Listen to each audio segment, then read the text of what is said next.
अर्चनीय वंदनीय मुद मंगलमय संत समाज, सम्मानीय सत्संग प्रेमी बंधुओं, भक्तिमती माताओं, आप सबके समक्ष कुछ कहने का प्रयास करता हूँ। सदगुरु कबीर साहिब का एक पद है, भंवर उड़े बग बैठे आई, रैन गई दिवसों चली जाई, हल हल कांपे बाला जीव, ना जानो का करी हैं पीव, काचे बासन टिके न पानी, उड़ गए हंस काया को मिलानी, काग उड़ावत भुजा पिरानी, कहाँ कबीर ये कथा सिरानी। सदगुरु कबीर साहब कहते हैं, भंवर उड़े बग बैठे आई, भंवरे उड़ गए और बगुले आकर बैठ गए। भंवरा काला होता है, बगुले सफ़ेद होते हैं। तात्पर्य है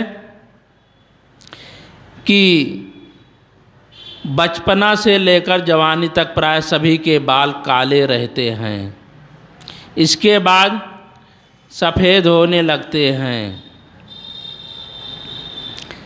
जब मनुष्य के मोछ दाढ़ी में 2-4 बाल उजले हो जाते हैं तो वह उन्हें उखाड़ते हैं, और कहीं अधिक हो गया तो कैंची से काटते हैं।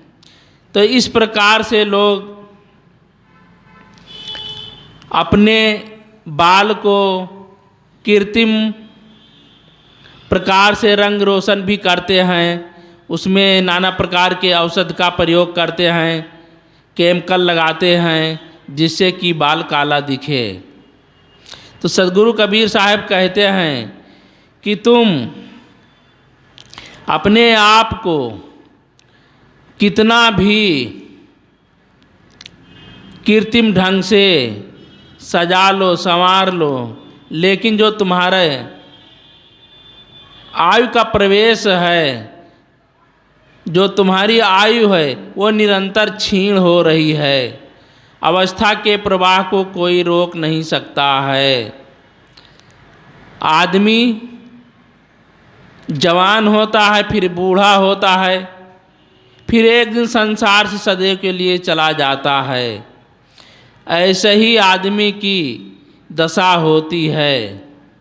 तो साहब कहते हैं, भंवर उड़े बग बैठे आई, रैन गई दिसो चली आई। रात होती है, फिर दिन होता है, फिर रात होती है, जिंदगी यूँ ही तमाम होती है। तो रात के बाद दिन, दिन के बाद रात, ये चक्र चलता रहता है। इसी चक्र के अंतर्गत आदमी अपने आप को एक दिन मौत के रूप में परिवर्तित हो जाता है, एक दिन मौत को प्राप्त हो जाता है। लेकिन ये मानव शरीर पा करके हम अहंकार करते हैं, हमारे पास इतना धन है, इतनी ज़मीन है, इतनी जायदाद है। आदमी इसी का अहंकार करता रहता है। आदमी सत्संग में जाने के लिए समय नहीं निकाल पाता। सोचता है कि हमें सत्संग में जाने से क्या मिलेगा। सज्जनों, हमें सत्संग में जाने से, संतों के पास जाने से जीवन जीने की कला प्राप्त होती है। जैसा कि एक भजन में कहा गया है, भारत चला जात पाताल, यदि वह संत गुरु ना होते। भारत चला जात पाताल, यदि वह संत गुरु ना होते। जग में लेत अविद्या छाय, दूसर कौन प्रचारक बाय। भारत हो जाता या ताल, हिंदू पढ़े पढ़े सब रोते। भारत चला जात पाताल, यदि वह संत गुरु ना होते। इनकी महिमा अगम अपार, फिर जानत सब संसार ये है। सब कालों के काल क्षण में सब कलमल को खोते। भारत चला जात पाताल यदि वह संत गुरु ना होते। इनकी शक्ति हुई अवतार सारा हरण किया भूभार। तुलसी सुर कबीर कृपाल स्वामी दयानंद कहलाते। भारत चला जात पाताल यदि वह संत गुरु न होते। इस भजन में सतगुरु श्री निर्मल साहिब का भजन है, लंबा पद है। साहब कहते हैं भारत चला जात पाताल यदि वह संत गुरु ना होते। ये हमारा भारत देश यदि संत गुरु ना होते, संत गुरु के अभाव में ये हमारा भारत देश पतन पथ में चला जाता। जैसे कि यदि थाना पुलिस ना होती तो आज इतना अत्याचार हो रहा, दिन दहाड़े कत्ल हो रहा है, डाका डाला जा रहा है। तो इतना सब होते, पुलिस दरोगा के होते हुए भी इतना सब हो रहा है। उसी प्रकार से यदि संत गुरु ना होते इस संसार में तो भारत पतन पथ में चला जाता। संत गुरु के रहते हुए, बताते हुए भी संत गुरु हमें जीवन जीने की कला बताते हैं, जीवन जीने की प्रेरणा देते हैं। तो इस प्रकार से जब संत गुरु नहीं होते तो इस देश का क्या होता। जब संत गुरु के रहते रहते इतना आदमी टेंशन में जीता है, यहाँ तक कि पहले के ज़माने में लोग भूखमरी पड़ती थी लेकिन लोग आत्महत्या नहीं करते थे। आज तीनों टाइम भोजन कर रहे हैं, अच्छा जीवन चल रहा है, संपन्न है, लेकिन फिर भी थोड़ा सा टेंशन हुआ बस फांसी लगा लिए, जहर पी लिए। तो इस प्रकार से लोग आत्महत्या कर रहे हैं। तो यदि संत गुरु रोज रातों दिन समझाते हैं, अब उनसे हम प्रेरणा न लें, उनके बताए हुए मार्गों पर ना चलें, तो उसमें किसका अहित है? हमारा ही अहित है।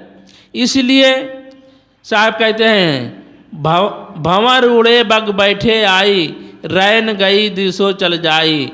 हल हल कांपे बाला जीव, ना जानो का करी है पीव। हल हल कांपे बाला जीव, अबोधी आदमी थर थर कांपता है कि देव हमारी क्या दशा करेगा, क्या स्थिति करेगा।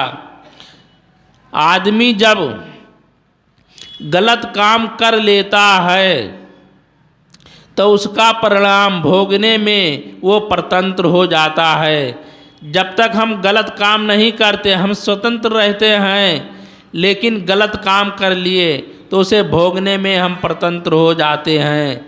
यदि हमने गलत काम कर लिया तो हम मंदिर में जाकर पूजा करें, आराधना करें, प्रार्थना करें, तो उससे हमारा दुख दूर होने वाला नहीं है।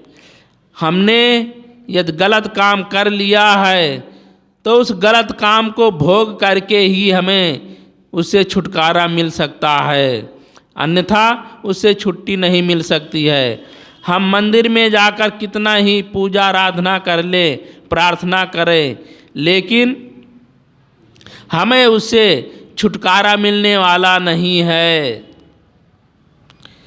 कबीर साहब अन्य पद में कहते हैं, साहब कहते हैं गुर वशिष्ठ मिल लग आपन कर्म न मेटो जाई। कर्म का लिखा मिटे धो कैसे, जो युग कोट सिराई। गुर वशिष्ठ मिल लगन सुधायो, सूर मंत्र एक दीना। जो सीता रघुनाथ विवाही, पल एक संच न कीना। तीन लोक के कर्ता कहिए, बाल बधो बरियाई। एक समय ऐसी बनियाई उन्हूँ अवसर पाई। नारद मुन को बदन छुपायो, कीन्हो कपकु स्वरूपा। शिशुपाल की भुजा उपारी, आप भये हर ठूठा। साहब कहते हैं आपन कर्म न मिटो जाई, भला अपने कर्मों का लिखा हुआ कैसे मिट सकता है। चाहे करोड़ों युग बीत जाएं, लेकिन कर्मों का लिखा हुआ नहीं मिट सकता है। गुर वशिष्ठ मिल लगन सुधायो। देखिए राम और सीता का लगन का मुहूर्त मूर्धन्त विद्वान गुरु वशिष्ठ और सतानंद ने मिलकर शोधा था।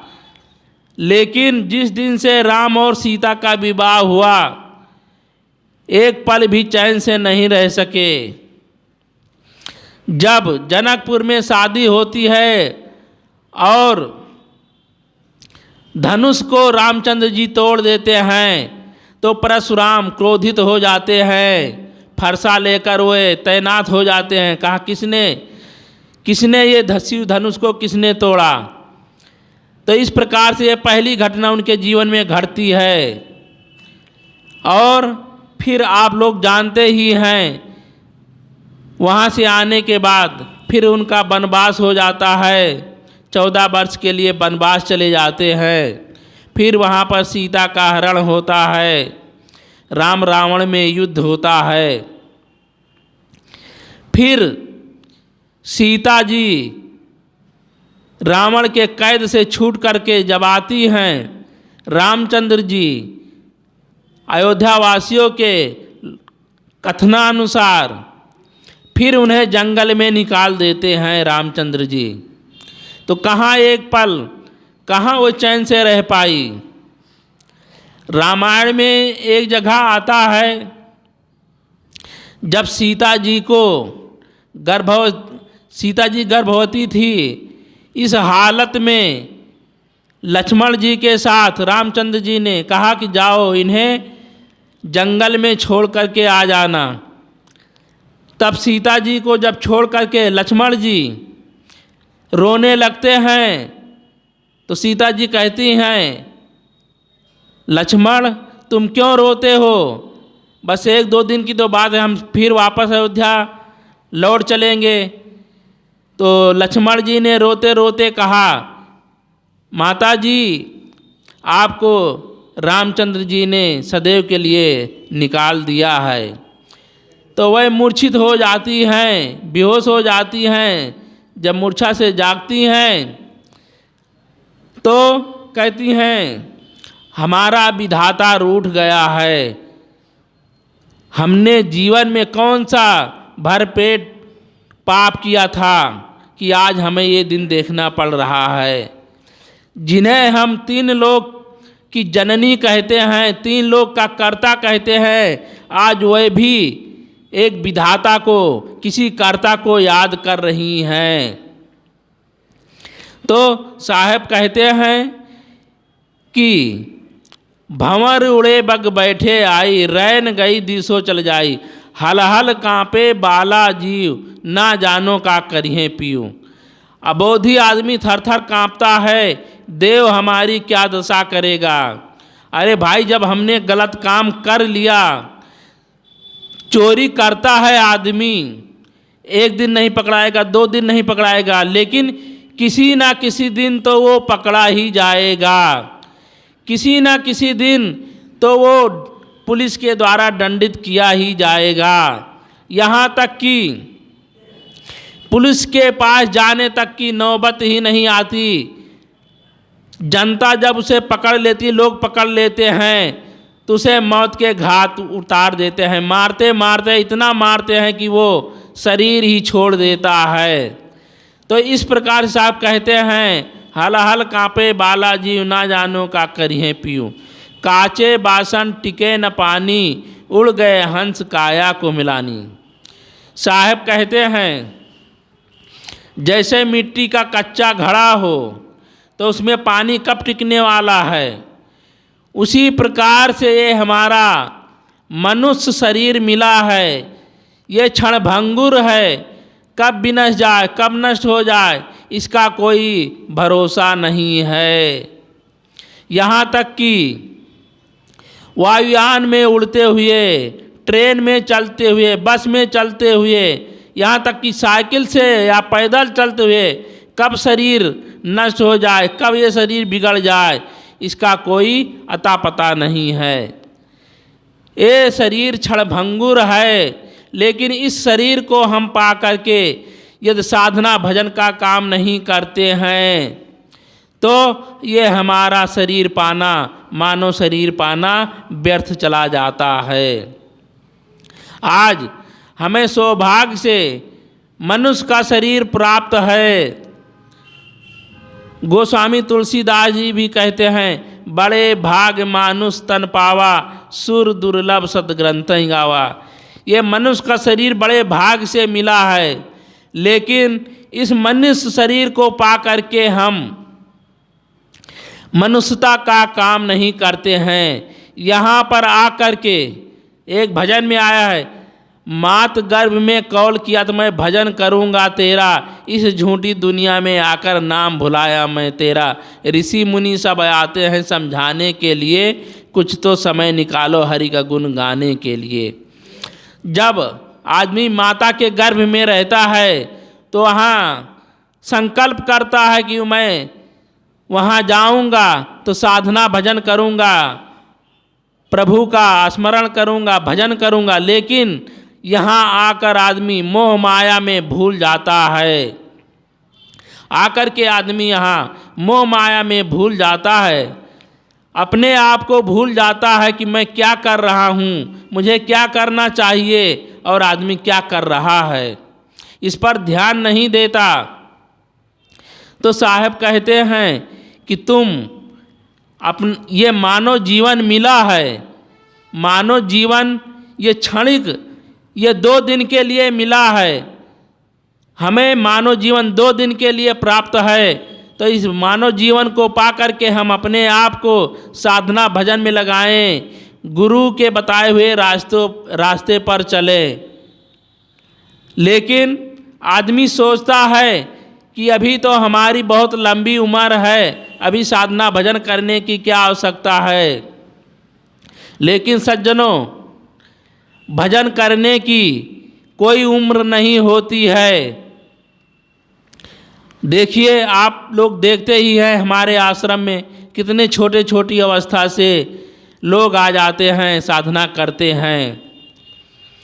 भजन में कहा ही गया है, भजन कर मस्त जवानी में, बुढ़ापा किसने देखा है। भजन करो मस्त जवानी में, बुढ़ापा किसने देखा है। तो भजन तो जवानी में ही करना चाहिए। बूढ़ी अवस्था, जब बूढ़े हो जाएंगे, मुख से राम राम निकलना चाहिए, लेकिन मुख से लाम लाम निकलेगा तो उस समय हम क्या कर पाएंगे, नहीं बन सकेगा बुढ़ापे पने में। जब हमारी अवस्था ढल जाएगी, बूढ़ी अवस्था हो जाएगी, हम बूढ़े हो जाएंगे तो क्या कर पाएंगे, साधना भजन नहीं हो पाएगा। इसलिए हमें पहले से ही चेतने की ज़रूरत है, सावधान होने की आवश्यकता है। तो साहब कहते हैं, हलाहल कांपे बाला जीव, ना जाने का करिए पीऊ। काचे बासन टिके न पानी, उड़ गए हंस काया को मिलानी। काचे बासन, साहब कहते हैं मिट्टी का कच्चा घड़ा हो, उसमें कब तक पानी टिकेगा। ठीक उसी प्रकार से ये हमारा शरीर क्षणभंगुर है, कब नष्ट हो जाए, कब भी नष्ट जाए, इसका कोई भरोसा नहीं है। तो उड़ गए हंस काया, जब ये शरीर से जीव निकल जाता है तो ये शरीर कुम्हला जाता है, ये काया कुम्हला जाती है, निश्चेष्टाहीन होकर पड़ा रहता है। तो साहब कहते हैं, हलहल कांपे बाला जीव, ना जाने का करिए पीऊ। काचे बासन टिके न पानी, उड़ गए हंस काया कुम्हलानी। काग उड़ावत भुजा पिरानी, कहें कबीर ये कथा सिरानी। सदगुरु कबीर साहब कहते हैं, जैसे आदमी द्वार पर बैठे बैठे पत्थर लेकर कौवा उड़ाता रहे, ढेला से पत्थर मार मार करके कौवा उड़ाता रहे और उसका दिन ऐसे ही बीत जाए तो उसका जीवन निरर्थक ही माना जाएगा। ठीक उसी प्रकार से आदमी जीवन भर अपने आप को विषयों में उलझा देता है और अपना जीवन यूं ही समाप्त कर देता है। वो जीवन भर विषयों में अपने आप को उलझा कर अपने जीवन को गंवा देता है। तो इस प्रकार से सदगुरु कबीर साहब कहते हैं, भंवर उड़े बग बैठे आई, रैन गई दिसो चल जाई, हल हल कांपे बाला जीव, ना जाने का करिए पियो, कांचे बासन टिके न पानी, उड़ गए हंस काया को मिलानी, काग उड़ावत भुजा पिरानी, कहें कबीर ये कथा सिरानी। ऐसा करते करते आदमी की जीवन लीला समाप्त हो जाती है। बोलिए सद्गुरुदेव की। अभी हम लोग